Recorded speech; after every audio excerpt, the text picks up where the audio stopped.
Alhamdulillahilladzi arsala rasulahu bil huda wa dinil haq liyutirahu 'ala ad-dini kullih wa kafa billahi syahida. Asyhadu an la ilaha illallah wa asyhadu anna Muhammadan 'abduhu wa rasuluhu la nabiyya ba'da. Allahumma shalli 'ala Muhammad wa ala alihi wa sahbihi wa man tabi'ahum bi ihsanin ila yaumiddin. Amma ba'du. Kita bersyukur kepada Allah Subhanahu wa taala atas segala nikmat yang diberikan oleh Allah kepada kita semua, terutama sampai pada pagi hari ini kita masih diberikan kekuatan iman dan Islam. Kita masih diberikan kesehatan serta kesempatan sehingga kita masih bisa melaksanakan kewajiban kita salat subuh berjamaah, dan kita lanjutkan dengan mengkaji agama Allah Subhanahu wa taala. Mudah-mudahan kesempatan yang semacam ini senantiasa diberikan oleh Allah kepada kita semua sampai nanti kita menghadap kepada Allah yang tentunya dalam posisi husnul khatimah. Salawat salam tetap terlimpahkan kepada Rasulullah Muhammad sallallahu alaihi wasallam sebagai khatamil anbiya'i wal mursalin, penutup para nabi dan rasul, yang tidak ada nabi lagi sesudah Nabi Muhammad sallallahu alaihi wasallam. Beliau penyampai risalah Islam sebagai agama yang benar, agama yang diridhai oleh Allah Subhanahu wa taala. Para jemaah yang dimuliakan oleh Allah, kita masuk pada akhlak etika yang berikutnya dari para salaf. Wa min akhlaqihim radhiyallahu anhum, dan di antara akhlak adab kebiasaan etika para salaf radhiyallahu anhum adalah sabruhum ala adza zaujatihim, sabarnya mereka para salaf ala adza zaujatihim. Adza itu kita terjemahkan secara linguistik itu berarti adzan itu menyakiti, tingkah pola yang menyakitkan, tingkah laku yang cenderung menyakiti seseorang, itu adza. Jadi di sini para salaf itu mereka betul-betul sabar atas tingkah pola, tingkah laku, kelakuan daripada istri-istri mereka yang menyakitkan, gitu loh. Ya, apa istilahnya dalam bahasa fikih? Nuzuz, ya. Apa nuzuz? Nuzuz sebenarnya lebih parah daripada adza zaujatihim. Atau dalam posisinya adza zaujatihim itu berarti tingkah laku yang tidak sesuai dengan yang diharapkan oleh para suami yang sejalan dengan syariatnya Allah Subhanahu wa taala. Itu bisa kita terjemahkan begitu, ya.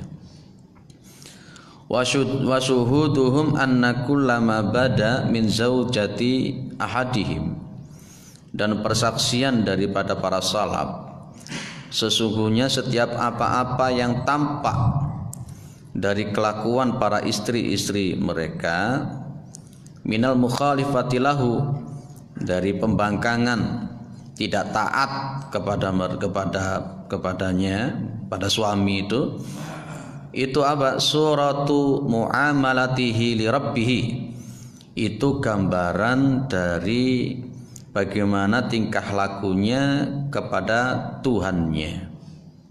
Gampangannya gini loh, Pak.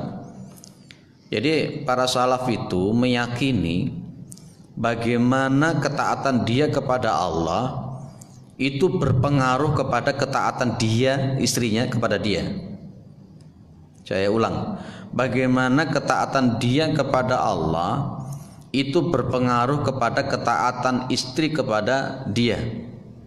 Pak, maksudnya ya, semakin dia itu taat kepada Allah, maka sang istri pun juga akan semakin baik tingkah lakunya, taat kepada dia.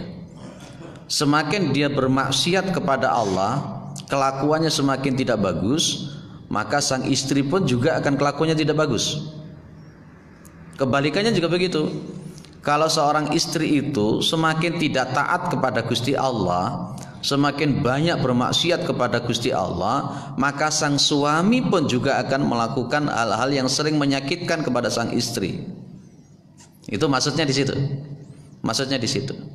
Berarti kalau kita itu kepingin keluarga kita baik, anak kita baik, istri kita baik, maka letaknya esensinya di mana? Muamalah kita kepada Allah. Semakin kita taat kepada Allah, makanya memang kalau yang kita pahami adalah yang membolak-balik hati itu bukan kita. Yang membolak-balik hati istri kita, yang membolak-balik hati suami kita itu bukan kita. Allah yang membolak-balik.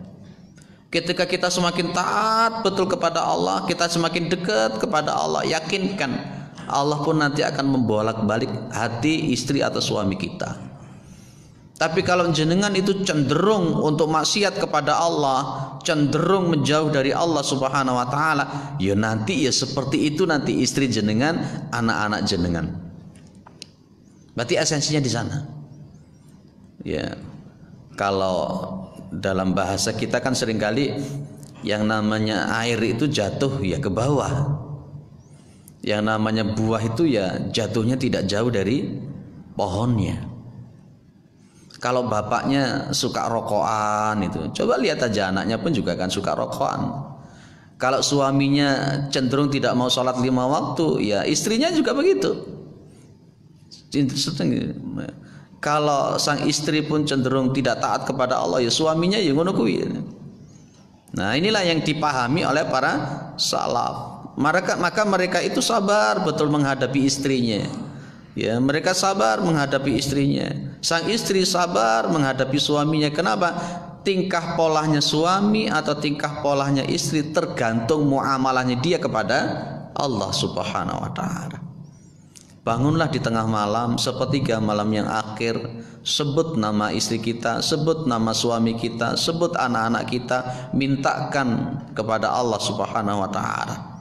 Itu diantara yang dilakukan para salaf. Di samping tetap dalam posisi yang dilakukan oleh para salaf adalah mengatur, mendidik, mengarahkan. Yang paling pokok adalah mencontohkan. Kepingin anaknya sholat subuh berjamaah, ya bapaknya dulu lakukan. Kepingin istrinya itu bisa tahajud, ya suaminya dulu melakukan tahajud. Insya Allah lama-lama istri kan mengamati, oh suami saya jadi baik. Lama-lama kan mengamati, akan mengikuti. Kemudian istri pengen suaminya bagus, lakukan dulu istrinya melakukan sesuatu yang baik dulu. Nanti lama-lama insya Allah dengan izin Allah Subhanahu wa taala. Maka di sini dikatakan falamma khalafa rabbahu kadzalika khalafathu zaujatuhu. Ya, ketika sang suami ini menentang Allah, bermaksiat kepada Gusti Allah, tidak taat kepada Allah, kadzalika khalafathu zaujatuhu, yang demikian itu juga nanti istrinya akan bermaksiat, tidak taat kepada Allah atau tidak taat kepada suaminya. Bisa ada gambaran ya Pak ya? Sudah ada gambaran. Cobalah kita lihat umpamanya di masyarakat kita itu. Tapi Pak kok ada ya? Kok ada bapaknya bagus? Ya, ada bapaknya bagus, suaminya bagus, tapi anaknya tidak karu-karuan. Bapak Ibu yang dimuliakan oleh Allah, itu adalah sebuah gambaran dan sudah ada contohnya. Nabi Nuh itu kan dakwah kurang lebih 950 tahun. Anaknya kafir enggak? Anaknya kafir, Pak. Loh, apakah tidak bertentangan dengan keterangan yang barusan kita bahas di sini yang diyakini para salaf itu? Tidak bertentangan sama sekali. Tidak bertentangan sama sekali. Yang kafir di antara anak-anaknya Nabi Nuh itu berapa? Ya Kan'an itu saja. Dan itu sebuah contoh dari Allah Subhanahu wa taala. Itu mungkin dalam bahasa kita pengecualian yang dikehendaki oleh Allah Subhanahu wa taala. Berdakwah di keluarganya 950 tahun, tapi justru anaknya kafir, namanya Kan'an. Nabi Ibrahim juga begitu, berdakwah sekian tahun, sekian lamanya, tapi justru bapaknya, bapak kandungnya kafir, namanya Adzar. Jadi kalau jenengan ada seorang kiai, ada seorang ustadz, ada seorang ulama kok anaknya bewedi, jangan heran, karena sudah ada contohnya. Karena manusia itu tidak bisa membuat orang jadi baik, betul kan? Manusia itu cuma bisa mengarahkan, menyampaikan, menyuarakan. Perkaranya nanti hidayah taufik itu bukan haknya manusia. Buktinya Nabi Nuh tidak bisa. Kalau ada seorang kiai kemudian anaknya dewablek, jenengan jangan ngomong begini ya. Wong ceramah kesana kemari, anak dewi gak iso ditoto. Sering ngomong gitu tuh jenengan? Enggak ya.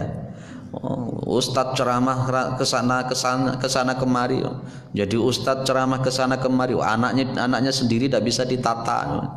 Loh, Nabi Nuh itu loh kayak begitu ya. Nabi Nuh itu kayak begitu. Nabi saja, seorang rasul saja tidak bisa mengislamkan anaknya, apalagi kita ini. Nabi Ibrahim, jangan ngomong lagi begini, wah ustadz ceramah ke sana, ceramah ke sini, bapaknya sendiri maksiat, bapaknya sendiri rusak. Ada contohnya. Siapa? Nabiullah Ibrahim. Sekali lagi kita tidak bisa merubah orang. Kita tidak bisa merubah orang. Yang bisa merubah cuma Allah. Makanya di sini ya diyakini oleh para salaf bagaimana muamalahnya dia kepada Allah, ya segitunya itulah nanti keluarganya. Memang betul ada perintah ya ayyuhalladzina amanu qu anfusakum wa ahlikum nara. Wahai orang-orang yang beriman, jagalah dirimu dan keluargamu dari api neraka. Jenengan amati ayat ini. Yang didulukan dulu siapa? Diri, Pak. Ada kalimat ku anfusakum, jagalah dirimu.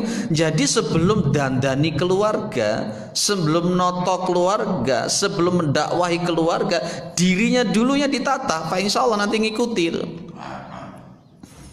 Nyuruh anaknya sholat 5 waktu, jalankan dulu dia sholat 5 waktu. Nyuruh anaknya baca Al-Quran, dia dulu yang membaca Al-Quran. Seharusnya begitu. Nah nanti keluarga sama istri sama anak suami akan mengikuti berikutnya gitu loh. Ya, kita nyuruh-nyuruh tapi kita sendiri tidak melakukan, ini kan repot juga. Ini tidak akan madok juga. Terus siapa? Nabi Lut. Nabi Lut itu istrinya ya Pak Ibu ya.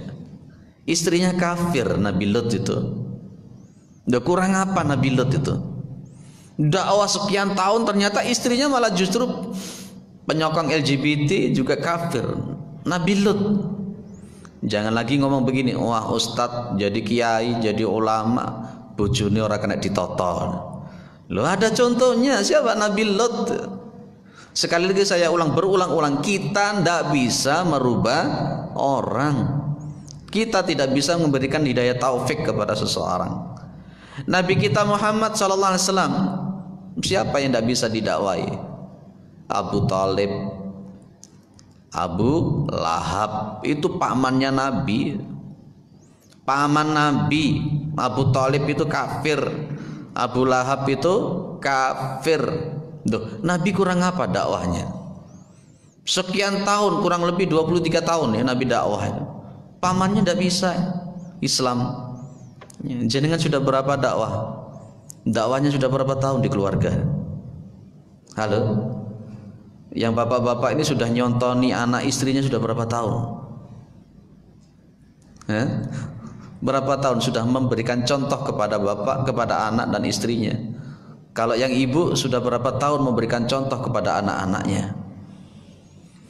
Seringkali yang muncul di dalam keluarga itu kan justifikasi kepada anak. Wah kamu anak bandel, kamu anak bodoh, anak nakal. Tapi kita sendiri tidak paham bahwa kita sendiri juga sering nakal, gitu ya. Sering dablek, sering mokong. Ya gitu tuh juga. Namanya air jatuhnya nggak jauh dari atas itu. Nah disinilah yang dipahami oleh para salaf. Berarti gimana esensinya? Semakin taat kepada Allah, maka akan insya Allah dengan izin Allah semakin bagus keluarga itu. Semakin bermaksiat kepada Allah, maka juga akan semakin tidak bagus itu keluarga itu. Budayakan mungkin di rumah ada sholat jamaah. Budayakan mungkin di rumah antara maghrib sampai isya untuk ngaji bareng. Itu terus seperti itu. Saya pernah membaca artikel ada seorang ibu sama seorang bapak yang akhirnya nanti bapaknya meninggal lebih dulu. Anaknya itu 12. Anaknya 12. Wah, memang zaman dulu anak iya wakil-wakil. Anaknya 12 itu yang 11 orang jadi dokter, sementara yang satu jadi dosen. Saya baca di artikel itu, dan anaknya soleh-soleh, anaknya bagus-bagus, manut-manut gitu. Saya penasaran ada apa, saya baca gitu. Ternyata sejak kecil anak-anaknya ini dikondisikan oleh sang bapak sama sang ibu, pokoknya setelah maghrib tidak boleh keluar rumah. Untuk apa? Satu sekeluarga itu ngaji bareng di rumah sampai isya. Itu dikondisikan seperti itu. Dikondisikan seperti itu. Jadi anak-anak mulai kecil sampai gede itu setiap maghrib sudah ada keluar, sudah tidak menerima tamu, ngaji khusus sampai isya. Itu dilakukan bertahun-tahun mulai anak itu kecil. Ya otomatis yang namanya batu itu ya, batu itu kalau kena air kan lama-lama juga lubang, apalagi hati manusia. Dibiasakan setiap hari ngaji Quran bareng, diajari bapaknya, diajari ibunya sampai gede. Begitu mereka sudah dewasa, pada waktu itu mungkin SMS masih ada, masih SMS, belum WA ya. Jadi anak-anak yang membawa HP ini tadi, setiap sholat 5 waktu datang pasti masuk SMS dari bapaknya. Bunyinya cuma satu, sudah sholat atau belum. Cuman itu saja. Setiap 5 waktu SMS masuk ke HP anaknya. Ya cuman satu dah, sudah sholat atau belum. Akhirnya kemudian muncul di mindset mereka. Jadi pas begitu azan berkumandang pasti masuk SMS. Dan mereka pasti yakin, oh ini pasti SMS dari bapak saya mengingatkan saya untuk sholat 5 waktu. Loh, cara itu loh yang dilakukan oleh dia itu.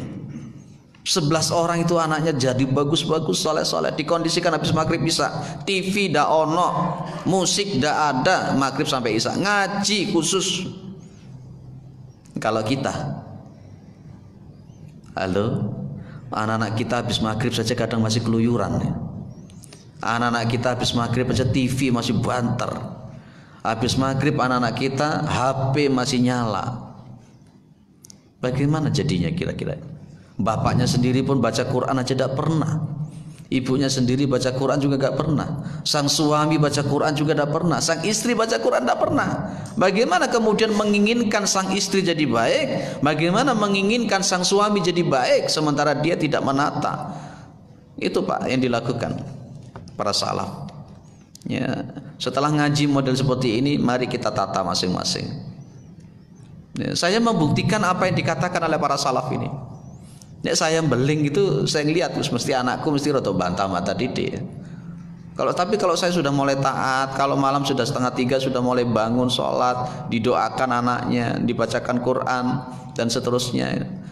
Insya Allah mereka, ayo dek sholat, ya jalan mereka. Ayo dek ngaji, jalan mereka. Loh itu loh Pak. Cobalah bangun 2:30, doakan mereka. Doakan istri kita, doakan anak kita. Itu diantara yang selalu dilakukan oleh para salaf. Ya. Saya dulu mondok, Pak Yai Hashim Asy'ari pendirinya itu. Dalam riwayat kan setiap hari berpuasa. Ketika berpuasa itu Pak Yai Hashim Asy'ari ditanya, kenapa sampean kok setiap hari berpuasa? Beliau hanya mengatakan, saya berpuasa ya dengan niatan mudah-mudahan santri-santri saya jadi santri-santri yang baik dan berhasil. Nah, kalau orang-orang dulu itu kan banyak tirakat tuh Pak. Kita ini tirakatnya apa untuk keluarga kita? Halo, puasa Senin Kamis saja ada karu-karuan. Kepingin keluarganya baik, tapi tirakat tak pernah. Kenapa sih orang-orang dulu itu banyak tatanannya banyak enak gitu ya? Anak-anaknya banyak tatanannya itu ditoto gampang gitu ya. Ya karena tirakatnya orang tuanya itu begitu luar biasa. Sering puasa, sering melek malam, berdoa kepada Allah. ilmunya tidak banyak, tapi berkah gitu kan ilmunya itu. Tidak banyak. Kalau orang sekarang ilmunya banyak, tapi tidak berkah. Kalau orang dulu ilmunya tidak banyak, santri-santrinya jadi semua. Sekarang ilmunya banyak, santrinya juga banyak, tapi ya mohon maaf, keluar dari pondok tambah bukan jadi orang baik, banyak juga begitu. Nah ini wa'alam bisawab ya. Mudah-mudahan ini bisa menjadikan inspirasi. Maka sebagian salaf mengatakan inni la'asillaha fa'ajitu dzalika fi khuluqi dabati wa imraati. Ini pengalaman para salaf ya. Pengalamannya gimana? Mereka mengatakan saya ini melakukan maksiat kepada Allah Subhanahu wa taala. Saya berdosa kepada Allah Subhanahu wa taala. Tidak taat kepada Allah Subhanahu wa taala, maka fa'ajitu dzalika. Maka saya menemukan yang sedemikian itu, ketidaktaatannya itu di mana? Fi khuluqi dabbati wa mraati, di dalam etika kebiasaan kendaraanku dan istriku. Nah, ini pengalaman para salaf. Dia mengatakan saya itu maksiat kepada Allah, saya tidak taat kepada Allah. Landilalah kok saya ini menemukan itu di dalam istri saya dan kendaraan saya. Kalau pada waktu itu kan kendaraannya adalah onta ya, atau kuda, atau mungkin keledai. Jadi akhirnya kendaraan yang ditumpangi itu tidak manut, sering berat dalam bahasa orang Jawa. Mungkin kalau kita sekarang punya sepeda motor, mungkin ya, sering kita buat maksiat ya. Sepeda motor ini balik nang bengkel, ini mungkin begitu bisa juga ya, kalau kita pahami semacam ini. Tapi yang terpokok di situ kalimatnya adalah fi khuluqi wa mraati, fi khuluqi dabati wa mraati, di dalam kebiasaan kendaraanku yang saya tumpangi dan istriku. Berarti kalau maksiat kepada Allah, maka nanti istrinya pun juga kan begitu. Insyaallah semakin terbuka model begini nih ya. Maka karena posisinya semacam itulah, wa kanu radhiyallahu anhum ya'uduna ilal mar'ati haqqaha 'alal kamali. Karena punya paham-paham semacam itu tadi, ya, maka para salaf itu mereka adalah orang-orang yang ya'uduna ilal mar'ati haqqaha. Mereka adalah orang-orang yang menunaikan hak-haknya sang istri secara sempurna. Sang suami akan menunaikan hak-haknya istri secara sempurna, sang istri akan menunaikan hak-haknya suami secara sempurna. Itu sampai segitunya. Loh, menunaikan haknya suami atau menunaikan haknya sang istri itu bagian ketaatan kepada Gusti Allah. Makanya Rasulullah pernah mengatakan khairukum li ahli, atau khairukum li ahlikum, sebaik-baiknya kalian itu orang yang paling baik kepada keluarga kalian. Ya. Seorang mukmin yang paling baik itu diantaranya orang yang paling bagus muamalahnya kepada istrinya dan keluarganya. Itu yang dilakukan oleh Rasulullah Muhammad sallallahu alaihi wasallam. Baik, para jamaah yang dimuliakan oleh Allah Subhanahu wa taala. Kemudian Ali bin Abi Thalib. Ali bin Abi Thalib mantu Rasulullah sallallahu alaihi wasallam radhiyallahu an mengatakan, min sa'adatil mar'i khamsatu asya. Di antara kebahagiaan seseorang itu ada 5 perkara. Ada 5 perkara yang itu menjadi kebahagiaan seseorang. Apa yang pertama? Antakuna zaujatuhu muwafiqatan. Yang pertama adalah ketika istrinya itu sesuai yang dimaksud di sini apa? Ya cocok sama suaminya, taat sama suaminya. Atau kalau punya istri, punya suami yang punya mampu memberikan hak-haknya sang istri. Ini berarti yang disebut dengan muwafaqatan itu berarti soleh. istri yang salihah atau suami yang saleh. Itu kebahagiaan seseorang itu di situ diantaranya. Kalau punya suami yang saleh, punya istri yang saleh, itu salah satu kebahagiaan seseorang. Nah, kan jadi muncul pertanyaan, bagaimana supaya suami kita saleh, supaya istri kita saleh? Ya jenengan jadi saleh dulu, nanti akan mengikuti itu. Jenengan perbaiki dulu kepada Allah Subhanahu wa taala. Baik. Kemudian di antara kebahagiaan seseorang yang nomor 2, wa auladuhu abraron. Anak-anaknya itu adalah anak-anak yang baik-baik, anak yang soleh-soleh. Aduh, bahagia kita kalau punya anak yang bagus-bagus, suaminya soleh, anaknya soleh, masya Allah, surga dunia. Maka ada kalimat baiti jannati, rumahku itu adalah surgaku. Anak-anak kita juga akan bisa soleh tergantung kita dengan izin Allah, ya kan? Anak-anak kita itu kan ketika dilahirkan itu dalam posisi fitrah. Anak-anak kita itu dilahirkan dalam posisi fitrah. Maka kata Rasulullah, fa'abawahu yuhawidanihi wa yunassiranihi wa yumajjisanihi. Kedua orang tuanya yang bisa menjadikan anaknya itu jadi Yahudi, bisa menjadikan anaknya jadi Nasrani, atau menjadi Majusi. Mungkin anak-anaknya itu agamanya tetap Islam, tapi kelakuannya seperti Yahudi, kelakuannya seperti Nasara, kelakuannya seperti Majusi. Tergantung siapa tadi? Ya ibunya, ya bapaknya. Ya, itu jadi semuanya dengan izin Allah tergantung daripada kedua orang tua. Jadi wa auladuhu abraran, anak-anak yang baik-baik. Rasulullah pernah mengatakan birru abaakum tabirru abnaukum.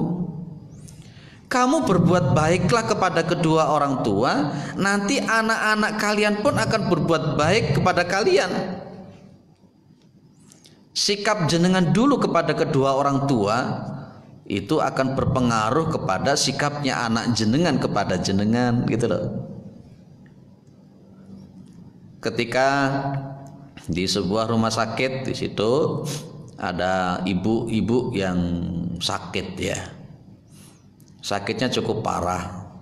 Sang anak itu tidak pernah menjenguk ke situ, cuman titip uang 1 koper kepada sang suster. Duitnya wakeh sak gebok. Kemudian sang ibu ini kemudian bilang kepada sang susternya, bilang begini, saya itu tidak ingin uang banyak begini. Saya kepinginnya itu anak saya itu datang di sini jenguk saya, menghibur saya, memotivasi saya. Pas ketika orang tua ini, yang ibu ini sakaratul maut, sang anak diberitahu sama susternya, tolong ditalkin ibunya jenengan supaya lancar kalimat tauhidnya dan menghadap kepada Allah. Sang anak bilang, suster saja yang mentalkin ibu saya. Kira-kira ibu yang mana yang tidak sedih dengan model begitu itu? Lah, model-model seperti ini diantaranya karena sikap kita dulu kepada ibu kita, sikap dia kepada bapaknya, sikap dia kepada ibunya seperti itu. Makanya di sini posisinya semuanya kembali kepada siapa? Pada diri kita. Famay ya'mal mithqala dzarratin khairan yara wa may ya'mal mithqala dzarratin syarran yara. Barang siapa yang mengamalkan suatu kebaikan, sekecil apapun kebaikan itu, dia akan mendapatkan balasannya. Barang siapa yang melakukan kejelekan sedikit pun, dia akan mendapatkan balasannya. Dia taat kepada orang tuanya, bagus. Lihatlah anak-anak jenengan, insya Allah taat pada jenengan. Tapi kalau jenengan itu sama orang tuanya, waduh, berani, suka buantah dan sebagainya, apalagi itu dilihat oleh anak jenengan, wis, suatu saat anak jenengan pun akan melakukan semacam itu. Ya, makanya nanti kalau kita punya anak soleh, meskipun kita meninggal dunia itu enak. Idza mata ibnu Adam inqata amaluhu illa bisalasin sadaqatin jariyatin wa ilmin yuntafa'u bihi wa waladin salihin yad'ulah. Kalau orang itu sudah mati, semuanya putus kecuali 3. Sedekah jariah, ilmu bermanfaat, dan anak yang soleh yang mendoakan. Nah kalau anaknya tidak soleh, piye kita doakan? Anaknya sholat saja tidak pernah. Ya, insya Allah anak-anak kita adalah anak-anak yang soleh ya Bapak Ibu ya. Amin. Yang ketiga, kebahagiaan seseorang itu adalah wa ikhwanuhu atqiya'u. Ya, kebahagiaan seseorang yang nomor tiga adalah teman-temannya adalah teman-teman yang baik, yang bertakwa kepada Allah. Dia bergaulnya itu dengan orang-orang yang baik. Itu kebahagiaan, Pak. Ya, kalau kita itu bergaul dengan orang-orang yang cenderung bermaksiat kepada Allah, Masya Allah, itu adalah merupakan azab itu. Yang namanya tabi'iyah, yang namanya karakter itu bisa nular ya Pak. Betul ya? Karakter seseorang, wataknya orang itu, akhlaknya orang itu menular. Ketika jenengan itu setiap hari duduk dengan orang yang suka ngerasani, kira-kira nanti jenengan melok ngerasani apa ora? Awal-awalnya jenengan mungkin nolak, ndak lah yuk, ndak. Lama-lama juga akan jenengan jadi enjoy, karena setiap hari melihat ada orang ngerasani itu. Jenengan setiap hari duduk dengan orang yang main HP-nya itu luar biasa. Kira-kira jenengan nanti akan kepikir apa ndak? Lama-lama jenengan akan muncul, oh enak tuh kira-kira akhirnya main HP terus. Tapi kalau jenengan setiap hari itu bergaulnya dengan orang yang suka ngaji, suka baca Quran, ya, suka berjamaah, kira-kira katut pura. Lama-lama akan katut, lama-lama akan baik, akan lama-lama akan ngikuti. Loh, kebahagiaan seseorang itu ketika seseorang itu punya teman-teman yang baik-baik, termasuk anak-anak kita itu. Terutama anak-anak kita itu faktor identifikasinya masih tinggi. Bagaimana teman saya, dia akan melakukan begitu kata. Temannya ngerokok, niru rokok. Temannya ke kafe, pergi ke kafe. Temannya ngeband, ya ikut ngeband. Itu anak-anak kita juga cenderung begitu. Itu faktor identifikasi dalam psikologi sosial. Berbahagialah kalau jenengan punya komunitas yang baik, punya komunitas yang positif, yang senantiasa mendekatkan diri kepada Allah. Berbahagialah jenengan kalau anak-anak jenengan itu lebih suka bergaul dengan orang-orang yang positif, orang-orang yang baik. Tapi bersedihlah ketika anak-anak jenengan itu suka bermain dengan komunitas yang tidak baik, bantengan, jarang kepangan, kuda lumpingan. Saya 17 tahun, 18 tahun itu jadi guru. Rata-rata anak-anak yang kena kesenian banteng, kuda lumping itu rata-rata mesti susahnya minta ampun. Dijak sholat, dijak ngaji sembarang. Kenapa? Di dalamnya yang ngono kuwi. Betul Pak. Nah kemarin itu juga ada anak ya. Pas waktunya ujian kabur dari sekolah, dicari, ketemu kemarin didudukkan. Ya ternyata ya memang komunitasnya setiap hari ya karo bantengan itu mau. Wis lah, percayalah bahwa namanya konteksnya makhluk yang semacam itu, makhluk jin itu kan kata para ulama, kalau sejelek-jeleknya manusia itu ya sebaik-baiknya jin itu. Wangel, pokoknya tuturannya orang-orang seperti itu ketika masuk ke sana. Maka carilah komunitas-komunitas yang baik untuk anak-anak kita. Kita sendiri carilah komunitas-komunitas yang baik. Kalau kita kemudian punya grup di WA, nah, grupnya di WA jenengan berapa? 10, 20. Kalau grupnya jenengan di WA itu malah justru mengarahkan kepada hal-hal yang tidak benar, keluar saja dari grup semacam itu. Masa yang namanya grup itu isinya cuma ngerasani, kemudian pamer-pamer harta, pamer-pamer apa, keluar saja. Kalau yang bapak-bapak ini kalau ada grup kok sukanya nge-share yang wanita-wanita yang cantik-cantik, ya, gambar-gambar sih ndak gena-gena, keluar saja dari grup model begitu tuh. Itu rusak gitu, ndak bagus. Kalau ada grup yang isinya dakwah, Al-Quran, Sunnah, Tafsir, ndak apa-apa, gitu ya. Baik, lanjut ya. Yang nomor 4. wa jiranuhu salihin, tetangga-tetangganya baik. Tetangga-tetangganya baik. Aduh enak kalau punya tetangga-tetangga yang baik gitu. Enak gitu. Kemudian yang kelima, warizquhu fi baladihi. Rezekinya itu ada di negaranya. Artinya di komunitas, di masyarakatnya. Dia tidak harus mencari rezeki sampai ke negara tetangga, tidak perlu. Dan ini kata Ali bin Abi Thalib, dan ini tentunya yang diajarkan oleh Rasulullah sallallahu alaihi wasallam. Andai kata ada 5 hal ini, masya Allah bahagia orang itu. Jadi sudah pasangannya soleh, anaknya soleh, teman-temannya soleh, tetangga-tetangganya soleh, rezekinya ada di sekitar dia. Tidak usah atu-atu golek rezeki. Itu diantara kebahagiaan seseorang. Dari 5 hal ini kita semuanya ada ya Bu ya. Dari 5 hal ini semuanya ada enggak? Yang tidak ada dari 5 hal ini. Pak, tetangga saya ono sing bedik-bedik. Masya Allah. Baik. Qala an-nabiyyu sallallahu alaihi wasallam, khairukum li ahli wa ana khairukum li ahli. Sebaik-baiknya kalian itu adalah orang yang paling baik kepada istrinya dan keluarganya. Semakin jenengan itu bagus kepada anak, kepada istri, kepada keluarga, itulah jenengan menjadi orang yang terbaik. Pak, saya belum menikah, Pak, bagaimana? Ya berarti menjadi orang yang terbaik untuk bapaknya, untuk ibunya, untuk saudara-saudaranya. Berbakti kepada orang tua. Berbakti kepada kedua orang tua itu jihad itu. Ada anak muda yang datang kepada Rasulullah SAW mau perang, ikut perang, kepingin perang. Nabi ngomong, alaka walidadi, kamu punya 2 orang tua enggak? Naam ya Rasulullah, saya punya orang tua. Wabihima fajahid, kamu berjihadlah kepada kedua orang tua. Ternyata berbakti kepada kedua orang tua itu kata Nabi adalah jihad. Kalau jenengan mungkin belum nikah, berarti khairukum li ahlinya kemana? Ya ke bapaknya, ke ibunya.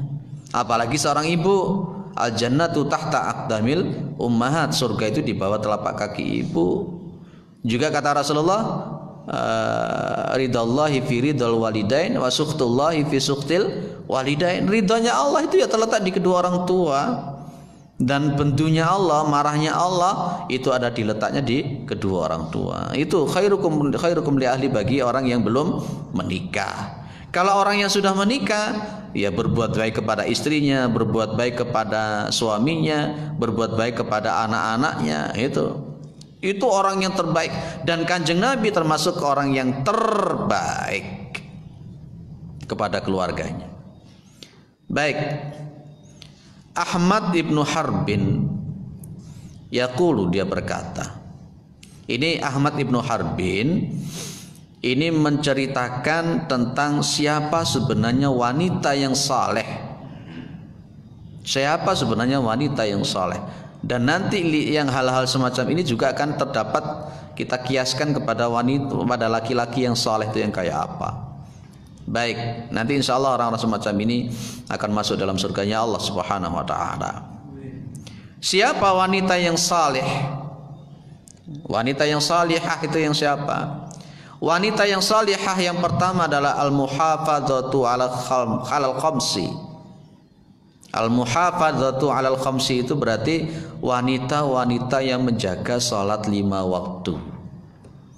Kalau jenengan bapak-bapak melihat istrinya sudah mulai sholat 5 waktu, berarti itu sudah mulai ada tanda-tanda kesolehan sudah mulai nempel. Kalau ibu-ibu itu melihat suaminya sudah mulai sholat 5 waktu, berarti apa? Sudah mulai ada nempel itu kesolehan-kesolehan pada suaminya.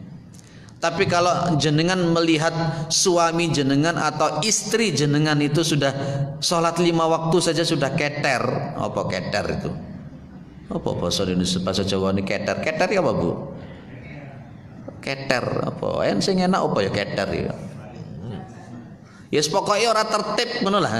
Sholat 5 waktu aja tidak tertib, mungkin sih bolong-bolong, apalagi tidak sholat tenanan ya. Wes itu wes salamat itu wes. Kenapa? Inna sholata tanha 'anil fahsya'i wal munkar, itu jelas bahwa sholat itu bisa mencegah perbuatan keji dan mungkar. Orang itu kalau sholatnya sudah mulai tekun, mulai disiplin, nanti yang jelek-jelek itu akan tersingkir insya Allah. Kalau istri jenengan sudah mulai sholat 5 waktu, berbahagialah jenengan. Kalau jenengan sudah melihat suami jenengan sholat 5 waktu, berbahagialah jenengan. Kalau jenengan melihat anak jenengan sudah mulai sholat 5 waktu, berbahagialah jenengan. Tapi kalau sudah 5 waktunya sudah keter itu tadi, wis ndak karu-karuan, ndak disiplin, wis alamat itu sudah. Ya, alamat. Kemudian wanita yang salehah itu adalah wa tawa'iyatu zaujiha, yang taat kepada suaminya. Orang ngeyelan karo bojo, tapi tetap dalam posisi hal-hal yang baik. La ta'ata li maksiatil khaliq, tidak boleh ada ketaatan di dalam kemaksiatan kepada Allah. Kalau jenengan sudah mulai melihat istri jenengan itu sudah mulai kakean ngomong, ya wis cerewete wis mulai kurang, sudah mulai manut sama suami, itu berarti sudah mulai nempel. Tapi kadang-kala yo ono bojo iku wis ora taat, ngoyel ae ceritane, cerewete ndak lumrah. Kemudian yang nomor 3, wa mardatu rabbiha, wanita yang salihah itu yang bisa ridho dengan ketentuan takdirnya Allah Subhanahu wa taala. Punya suami yang mungkin penghasilannya itu belum maksimal, istri yang salihah dia akan sadar itu ujian dari Allah Subhanahu wa taala. Kayak nyanyiannya siapa itu? Saya masih kecil dulu masih ingat dengan adanya siapa, Ida Laila ya. Saya masih kecil dulu sepiring berdua, satu ranjang berdua. Masya Allah, istri yang semacam itu loh, diajak mangan meskipun cuma pakai garam, mereka sabar. Dikai belanjani mungkin onone mek 20.000 20.000, mereka sabar. Ono ndak wong wedok ngono kuwi hari ini banyak ya. Oleh kak 50.000 1.000 ora gelem ya. Jilbab mukena lek 500.000 gak gelem. Ya, jilbab mukena seperti salat ini kalau ndak 100.000 200.000 ndak mau. Apalagi minta yang 1 juta dan seterusnya. Kalau jenengan sudah mulai melihat sang istri itu sudah mulai banyak ridho dengan apa yang sudah ada pada suaminya, mungkin dari sisi penghasilan, itu berarti sudah mulai nempel wanita-wanita yang saleh. Ya, sabar gitu ya. Sabar bukan berarti lugu ya Pak ya. Lugu diakali bojone gelemai, bukan begitu maksudnya. Nah, yang keempat, wanita yang salihah itu wahibdu lisaniha minal ghibati wan namimah. Ya, dia mampu menjaga mulutnya dari mengerasani dan dari adu domba, namimah. Kalau jenengan sudah mulai melihat istri jenengan itu gak gelem ngerasani wong, oh berarti sudah mulai. Tapi lek bola-balik ngejak ngerasani berarti sih ndak karu-karuan. Sama suami juga begitu. Kalau punya suami kok senengane ngerasani eleke wong, ya berarti belum masuk saleh itu. Belum masuk saleh. Kemudian wazuhduha fi mata'id dunya, zuhudnya dia dalam kehidupan dunia. Dan kemudian wasabruha indal musibah, sabar ketika mendapatkan musibah. Inilah ciri-ciri wanita yang salihah. Mudah-mudahan ada ya di sini semuanya.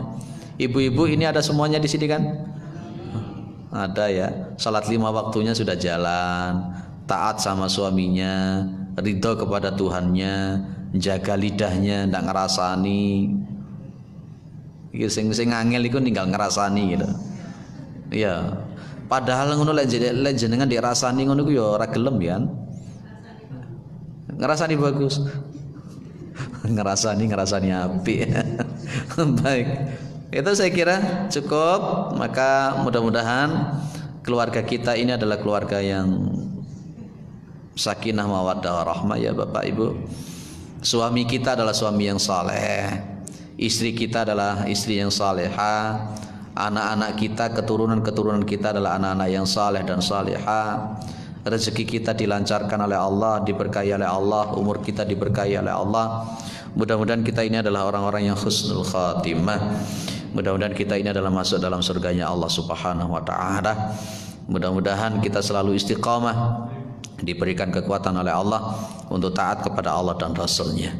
Subhanakallahumma wa bihamdika asyhadu an la ilaha illa anta astaghfiruka wa atubu ilaik. Assalamualaikum warahmatullahi wabarakatuh.